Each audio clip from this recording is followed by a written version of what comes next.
구체적인 얘기를 들어가기 전에 몇 가지 국민들이 궁금해하실 이번 12.3 내란 사태에 대해서 어떻게 평가하고 계시는지, 그 감정이 어떠신지를 좀 여쭤보는 시간을 갖도록 하겠습니다. 그 후보자께서는 계엄 전에 저희 더불어민주당의 의원들이 이른바 김용현 등 군부 충암파들이 잦은 회동을 해서 이 계엄의 가능성이 높다, 이렇게 국회에서 주장한 것을 들어본 적이 있습니까? 예, 들어본 적이 있습니다. 그 당시에 계엄이 가능할 것인지 여부, 그런 주장들에 대해서 어떻게 생각하셨습니까? 어떻게 평가하셨습니까? 저는 그때 당시에는 계엄은 생각도 못하는, 상정도 못할 사안이라서 좀 기우다, 이렇게 위원님들께서 기우를 하고 계신다, 그렇게 생각했습니다. 너무 기후에 가깝다. 네, 그렇게 예. 생각했습니다. 좀 상상하기 좀 어려운 일이다. 그렇게 생각하셨던 거죠? 그렇습니다. 그러면 12월 3일 밤 당시에 10시 한 20분 경이었는데 이 계엄 소식을 어떻게 들으셨습니까? 제가 TV를 보다가 채널을 바꿨는데 아마 그때 중간 부분부터 제가 실제 생중계를 봤습니다. 그 당시 어떤 생각이 들으셨습니까? 예전에는 계엄은 기후일 뿐이고 불가능한 일이다 생각했었는데 딱 TV에서 그 장면이 나오자 어떤 생각을 하셨습니까? 이야기 내용이 격한 말씀을 하더니 비상계엄을 선포한다고 하길래 순간 생각은 AI 기술이 뛰어나고 KBS가 해킹을 당했다고 생각했습니다. KBS를 모셨는데 해킹을 당했다고 생각하셨어요? 예, 그렇습니다. 예, 그만큼 이게 불가능에 가까운 일을 지금 벌이고 있고, 그 구체적인 내용을 들어보셨습니까? 그 대통령 윤석열 네. 씨의 내용을? 중간부터 들었던 것 같고 그 후에는 계속 반복 방송을 하고 있었기 때문에 여러 번 들었습니다. 예, 해킹을 당했다. 도저히 그 말하는 주장 자체가 믿기 어렵다, 이런 취지이신 거죠? 처음에는 순간적인 느낌은 그랬습니다. 그리고 나서 계엄이 해제됐습니다. 그리고 나서도 윤석열 씨가 여러 차례 담화 형식을 빌어서 국민들한테 얘기를 했는데 12월 12일에 다시 본인이 왜 계엄을 선포했는지에 대한 쭉 여러 내용들을 얘기했습니다. 그 중에 보면 뭐 예산과 관련된 부분도 있고 부정선거가 숨겨져 있었는데 그런 목적이 있었다, 이런 그 12월 12일 담화도 혹시 들었습니까? 직접 듣지는 못했고 아마 직후에 방송 재생부를 통해서 들은 것 같습니다. 예. 후보자는 그 담화를 보고서 어떤 생각이 들었습니까? 이 윤석열 씨가 정상적으로 대통령의 직무를 수행할 수 있는 어떤 상태에 있다고 판단하셨습니까? 아니면 제가 보기에는 굉장히 매우 경도된 상태로 보였는데 어떻게 생각하셨습니까? 제가 개인적 소견을 말씀드리기는 좀 어려운 면이 있습니다. 그 부분 그냥 감정을 얘기해 보세요. 그 부분 말씀이 아마 지금 탄핵 심판이든 아니면 향후 진행될 수사에서 본인이 본인의 주장 입장이나 이런 것들을 대변하는 그 요지로 보여서 아마 그 부분에 대한 것은 결국 재판에서 그냥 감정을 묻는 판단해야 될 것 겁니다. 같습니다. 감정을.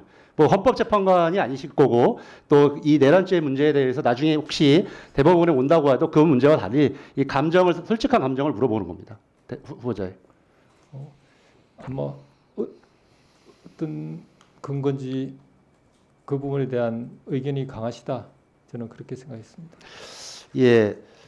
그 중에서 특히 이 부정선거 관련된 부분을 하나 좀 여쭤보려고 합니다. 이번에 그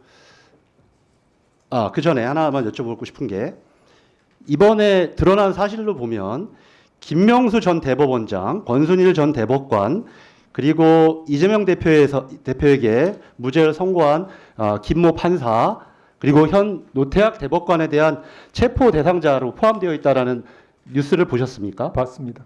어떤 생각이십니까? 우리 뭐 서면에도 비슷한 답변이 있긴 한데. 네.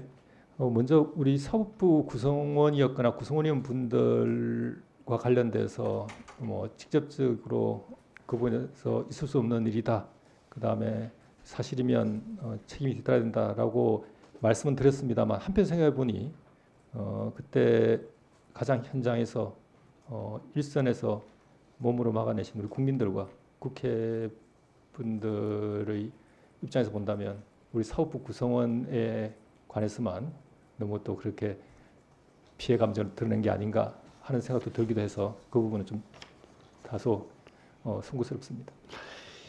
이 체포 시도 자체는 과거 군사 독재 시절에도 없었던 정말 전무후무한 전 사법 유린을 기도했다고 생각하는데 후보자께서는 이에 동의하십니까?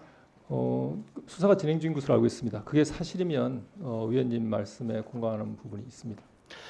이 문제와 관련되어서 의정부 지방법원에 한 부장판사께서 일침을 가하신 바가 있습니다.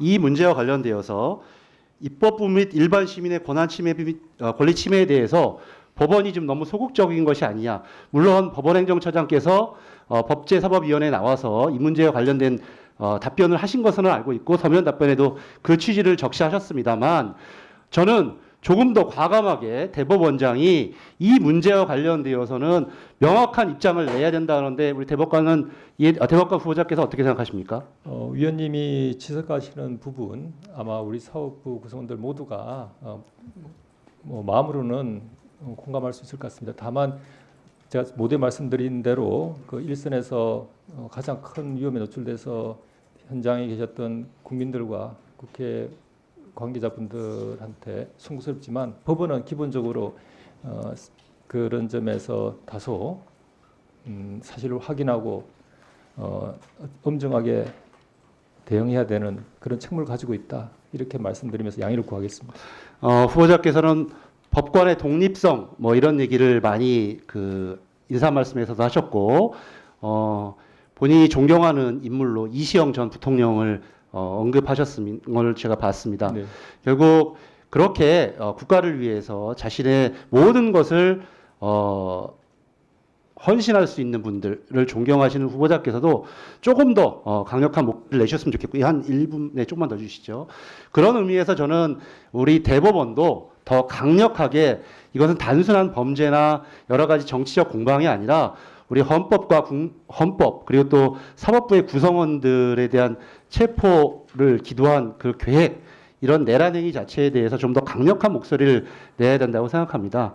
후보자께서도 오늘 답변은 계속 있을 것이지만 그런 부분에 대해서는 좀 더 경종을 울릴 수 있는 그런 명확한 입장을 내시는 것이 저는 진정으로 대법관 후보자로서 사법부의 독립성을 쟁취하는 사법부의 독립성을 보다 확고히 강화하는 그런 태도라고 생각합니다. 후보자께서는 어떻게 생각하십니까? 네, 위원님 말씀에 경찰분이 많습니다. 다만 다시 한번 우리 법원은 향후 재판을 진행하게 된다면 어떠한 흠이나 또 나와서 빌미가 되어서는 안 되기 때문에 그 점에서 최대한 진중한 자세를 취하고 있다. 따라서 국민 여러분께 양해를 구한다는 말씀을 꼭 드리고 싶습니다.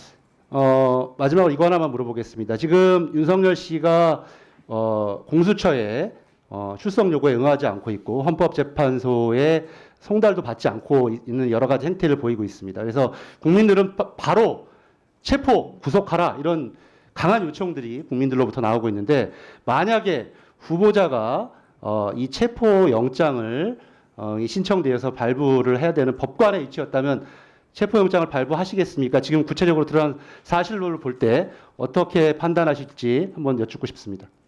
다시 한번 그 위원님 말씀에 대해서 구체적 답변을 드릴 수 없는 상황 같아서 양해를 구합니다. 부탁드리겠습니다. 추가 질의하겠습니다. 예.